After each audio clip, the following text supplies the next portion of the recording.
Alright, so I wanted to explain to you what are the Akashic records and how you can use them in your life. Now, I don't believe this to be spiritism or demon contact or anything like this. Any human being can do this. You can call it intuition, or, I'm sure all of you have gone to the store and just like, I'm not going to park here. I just don't know why I don't want to park here, but I just like, someone might hit my car or something and then have something happen. Then you'd be like, I kind of knew something was up with that, So it's kind of that sort of thing, like a deja vu, and no one can say that doesn't really exist because it's pretty much happened to almost all of us. So basically, Akashic records are,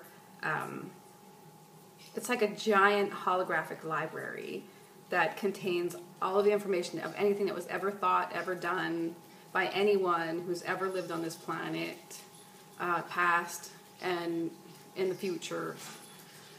And so everyone can access this. This is not like just for certain people. Anyone can access it. And you probably already accessed it sometimes, when you meet somebody, you just get a feeling about them that wouldn't be good for you. You don't even know anything about them, but you just already know. So it's this kind of a thing. And basically the idea that brainwaves and radio frequency run on, your brainwaves are the same frequency as radio frequency. And you got to think about that in a way that, like, if you're one giant radio and you meet somebody and, you kind of like, when you meet them, you kind of get on their radio station, or you can access their radio station, basically. So I'm sure you've had this happen to you, where you think about somebody and then a little while later, or sometimes right away, the person will call you, or they'll call you and say, well, I was thinking about you. So, pretty much got to say that there's a power going on there. There's an energy transfer between two people. And usually, like, it's a delay. Excuse me. There's a delay.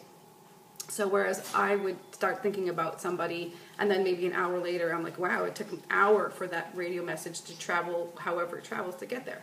So any thoughts that anyone puts out ever, or anything you've done, basically thoughts are vibrations. They're radio frequencies. And they go in the atmosphere, and they bounce around until they come back to somebody else. And then that person might get the thought. So, there's a lot of science behind that. And so you really have to think about that when you start to look up coincidence, and if it's really like coincidence or not. So, how you reach the Akashic records is, if you're familiar with meditation, you follow your breath into a quiet place until you get inside yourself. And then you just ask for the Akashic records for who you want. If it's for yourself, you give your full name of birth and your birth date. And you just kind of imagine yourself sitting at a big library table, or whatever the picture of this record keeping comes up for you. Like, you can imagine yourself sitting at a library and get a book handed to you and turning the pages and trying to focus in on what's on the pages.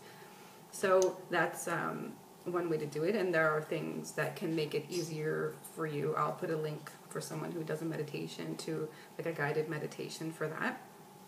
And basically, you can ask any question. You can find out. I don't think you can use this for any bad purposes. And you certainly can ask for other people, because some people can't seem to get there yet, and some people need the information. So it might be something you want to look up to.